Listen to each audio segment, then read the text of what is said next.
જય શ્રી કૃષ્ણ, જય માતાજી. નમસ્કાર મિત્રો, સ્વાગત છે તમારું આપણી ચેનલ લાઈવ યુનિક લાઈફમાં.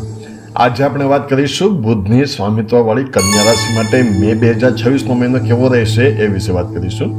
તો મિત્રો, મે 2026 એ સામાન્ય મહિનો નથી. આ મહિનામાં આકાશમાં ગ્રહોની એવી યુતિઓ રચાઈ રહી છે જે તમારા જીવનમાં મોટા પરિવર્તનો લાવશે. ખાસ કરીને આ મહિને અધિક જ્યેષ્ઠ માસનો પ્રારંભ થઈ રહ્યો છે, જે જ્યોતિષની દ્રષ્ટિએ અત્યંત મહત્વનો છે. જો તમારી રાશિ કન્યા છે તો આ વિડીયો અંત સુધી જોજો, કારણ કે આપણે વ્યવસાય, સંબંધો, સ્વાસ્થ્ય અને વિદ્યાર્થી જીવનની ઊંડી ચર્ચા કરીશું અને સાથે જાણીશું સચોટ ઉપાયો પણ. આ મહિને ગ્રહોની ચાલ સમજવી ખૂબ જરૂરી છે. મહિનાની શરૂઆતમાં તમારા રાશિ સ્વામી બુધ 8મા ભાવમાં સૂર્ય સાથે છે. 11 મે સુધી મંગળ અને શનિ તમારા 7મા ભાવમાં યુતિ કરશે, જે સંબંધો માટે સાવધાની સૂચવે છે.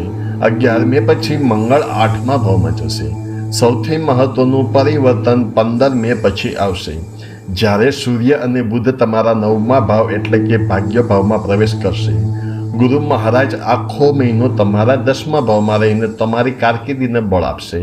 આ ગ્રહ સ્થિતિ તમારા માટે મિશ્ર ફળ લઈને આવી રહી છે. મિત્રો, વાત કરીએ કારકિર્દીની, તો મે મહિનાનો પ્રથમ ભાગ થોડો સંઘર્ષમય રહી શકે છે.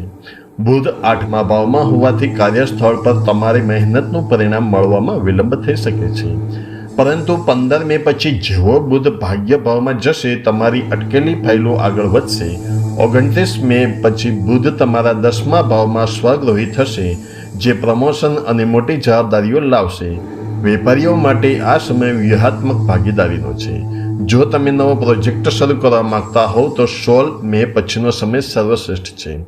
શનિની 7મા ભાવમાં સ્થિતિ સૂચવે છે કે ભાગીદારો સાથે પારદર્શિતા રાખવી. આર્થિક રીતે મે 2026 મિશ્ર છે. ગુરુની દ્રષ્ટિ ધન ભાવ પર હોવાથી આવકનો પ્રવાહ ચાલુ રહેશે. જૂના રોકાણમાંથી વળતર મળવાની પ્રબળ શક્યતા છે. જો કે 11 મે સુધી સાવધ રહેજો, કારણ કે મંગળની દ્રષ્ટિ ધન ભાવ પર હોવાથી અચાનક મોટો ખર્ચ આવી શકે છે. ખાસ કરીને સ્વાસ્થ્ય કે વાહન પાછળ ખર્ચ થવાની સંભાવના છે. શેર બજારમાં રોકાણ કરતા મિત્રોએ 15 મે સુધી કોઈ પણ જોખમ લેવું નહીં. વિદ્યાર્થીઓ માટે આ મહિનો મહેનતનો મીઠો સ્વાદ લાવશે. મે મહિનામાં ખાસ કરીને સ્પર્ધાત્મક પરીક્ષાની તૈયારી કરતા વિદ્યાર્થીઓની મોટી સફળતા મળી શકે છે.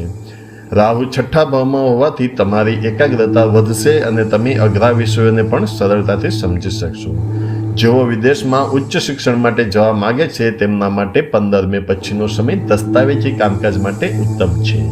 તમારી મહેનતનું ફળ મળવાનો આ યોગ્ય સમય છે. બસ આળસથી દૂર રહેજો. કન્યા રાશિની મહિલાઓ માટે આ મહિનો આત્મવિશ્વાસમાં વધારો કરનાર રહેશે. તમે ઘર અને ઓફિસ બંને જગ્યાએ સંતુલન જાળવવામાં સફળ રહેશો. 14 મે પછી શુક્રનું ભ્રમણ અનુકૂળ થતાં તમારી લોકપ્રિયતા વધશે. જો તમે આર્ટ્સ, ફેશન કે સર્જનાત્મક ક્ષેત્રમાં છો તો તમને મોટું પ્લેટફોર્મ મળી શકે છે. જો કે 11 મે સુધી ઘરના વડીલો, ખાસ કરીને માતાના સ્વાસ્થ્યનું ખાસ ધ્યાન રાખવું જરૂરી છે. પરફેક્શનની લહેરમાં વધુ પડતો માનસિક તાણ ન લેવો. સંબંધોની વાત કરીએ તો 7મા ભાવમાં શનિ અને મંગળની યુતિ 11મી મે સુધી તણાવ પેદા કરી શકે છે.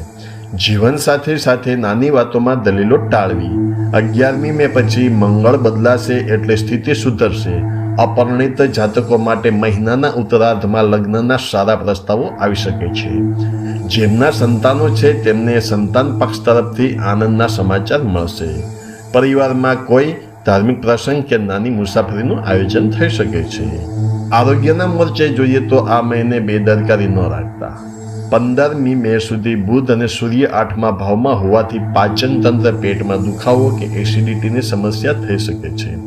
11મી મે પછી મંગળ 8મા ભાવમાં પ્રવેશતા વાહન ચલાવતી વખતે ખાસ સાવધાની રાખવી. પૂરતી ઊંઘ લેવી અને મેડિટેશન કરવું તમારા માટે ખૂબ જરૂરી છે, કારણ કે વધુ પડતા વિચારો, ઓવરથિંકિંગ તમને થાકનો અનુભવ કરાવી શકે છે. મિત્રો, તમારું રાશિફળ દર મહિનાની 24 તારીખે બપોરે 2 વાગે આપણી ચેનલ લાઈવ યુનિક લાઈફ પર મળી જશે. જે જોવાનું ચૂકશો નહીં. હવે જાણીએ આ મહિનાને વધુ શુભ બનાવવાના ઉપાયો. તેમાં સૌપ્રથમ છે અધિક માસનો ઉપાય. 17મી મે થી અધિક જ્યેષ્ઠ માસ શરૂ થાય છે. આ આખો મહિનો દરરોજ ભગવાન વિષ્ણુના વિષ્ણુ સહસ્ત્ર નામનો પાઠ કરો અને તુલસી ક્યારે દીવો પ્રગટાવો. બીજો ઉપાય છે દર બુધવારે ગાયને લીલું ઘાસ ખવડાવવું. અને શ્રી ગણેશને 21 દુર્વા અર્પણ કરવી. ત્રીજો ઉપાય છે શનિવારે જરૂરિયાતમંદ લોકોને કાળા તલ અથવા ભોજનનું દાન કરો. ચોથો ઉપાય છે દરરોજ સવારે ઓમ બુમ બુદ્ધાય નમઃ મંત્રની એક માળા કરો. આશા છે કે આ માહિતી તમને ઉપયોગી થશે. જો તમને વિડીયો ગમ્યો હોય તો લાઈક કરો, તમારી રાશિના મિત્રો સાથે શેર કરો અને આવી જ સચોટ માહિતી માટે આપણી ચેનલને સબસ્ક્રાઇબ કરવાનું ના ભૂલશો. મળીએ આવતા વિડીયોમાં. ત્યાં સુધી જય શ્રી કૃષ્ણ, જય માતાજી.